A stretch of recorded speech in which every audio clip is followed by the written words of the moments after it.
Hi, I'm Brian with Pioneer Builders. Today, we're going to talk about hot water tanks, failures, and replacements. Let's get into it. Let's start with a high-level view of what took place. So this is summertime, and we have had more condensation issues than we've ever had since I've lived here. I'm 42 years old, lived in the Pacific Northwest my whole life.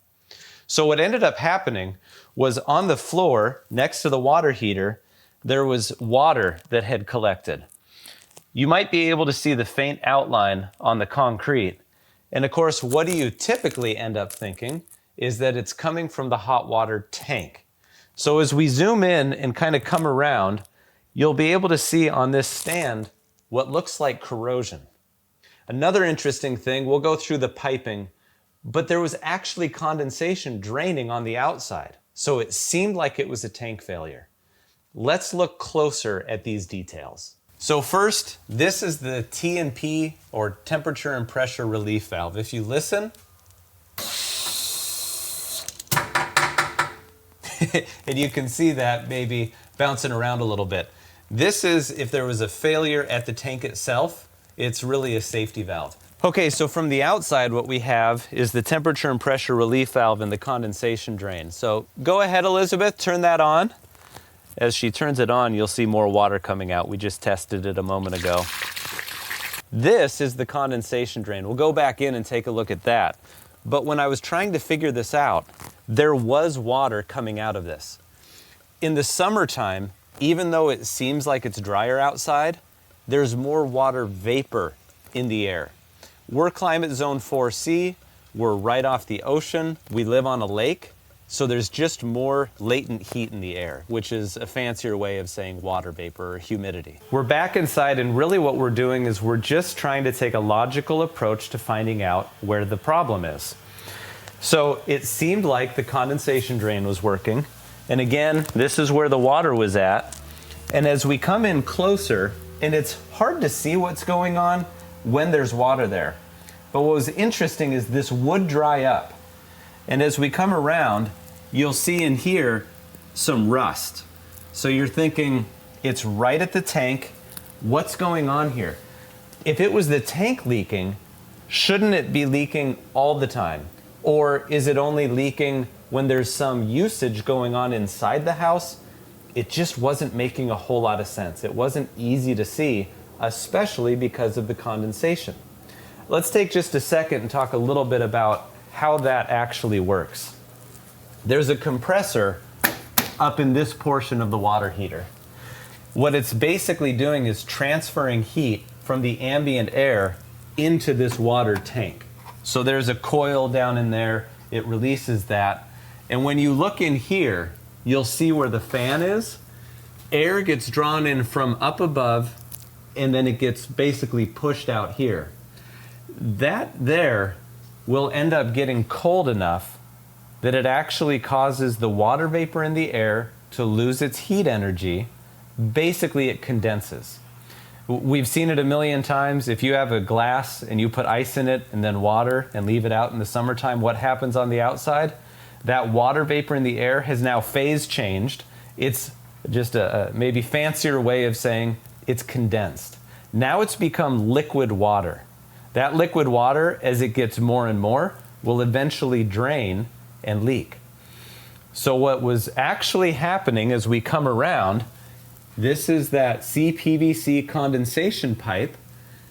I started taking off this cover. This was a little loose. This piece here, even though it looked like it was in, that condensation drain pan has a little outlet on it.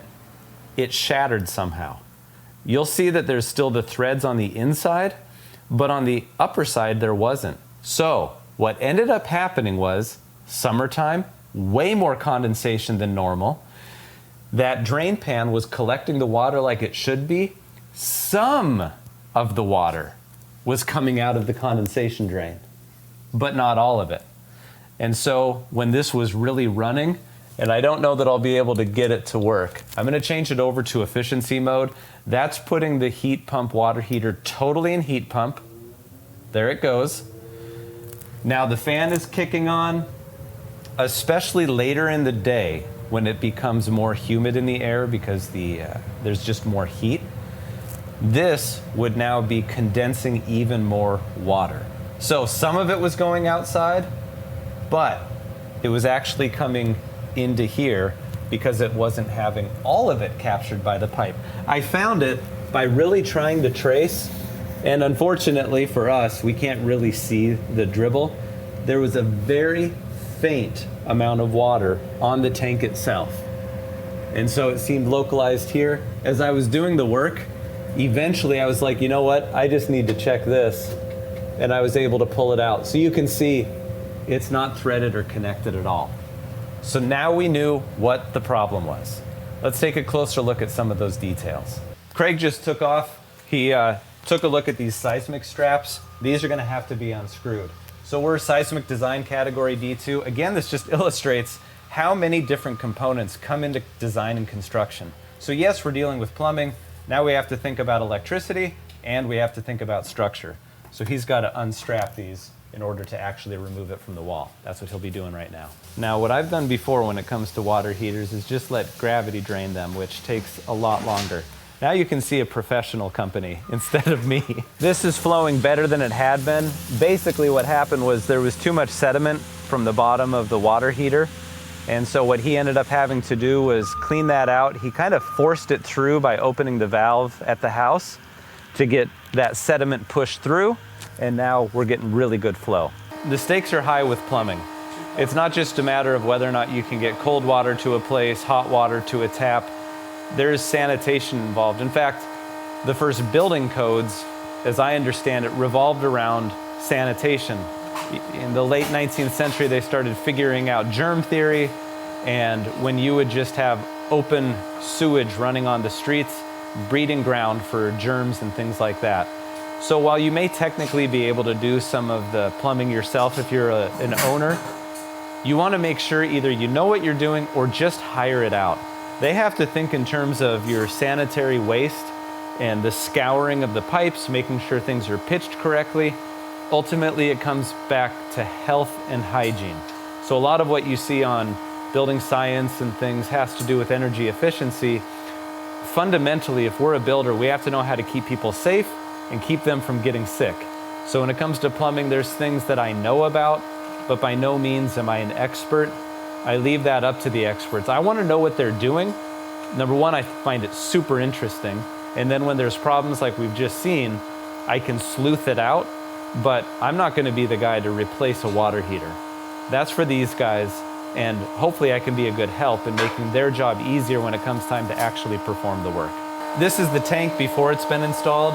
So you can see this here. I'm going to be curious to see if they actually use this. I just don't know when they connect to the condensation. So I'm unscrewing it. Here you can see the male threading and you can see the female. This is the part here that's just totally gone. This feels more metal. And when I felt the other one, it felt more like plastic. So it would be interesting to see what the difference is. And maybe, again, this could have been a known issue. I'm not sure what this is up here. They're going to actually let me keep this water heater. They were planning on taking it. So sometime in the future, we're probably going to take that thing apart. But you can take a look inside here. And then here's an interesting comment. Hand tighten only.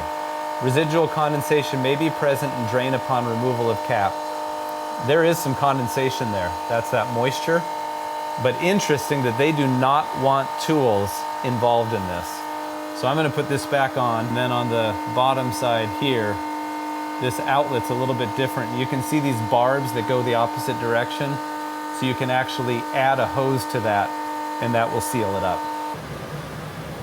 Here's the FLIR camera, and it's showing the infrared heat. So that's the hose, and now you get an idea of what's going on with all of that hot water. These guys are just wrapping up. You can see in the background they're putting their connections back together. So cool to get to watch these guys. They really don't demo, they deconstruct, and then they reconstruct. They put it all back together. They're actually improving it. They're using, I think it's PEX Type A. Originally it was PEX Type B, so they're using the expansion fittings. I don't know if it's Uponor that they're using, but in any case, this is actually an upgrade. These guys are pros, super happy with how good they've done this. I got back from Switzerland about 3 weeks ago, and that's when the problem originally happened. I didn't hear about it until after I saw the problem, and then it was, oh yeah, that happened while you were gone.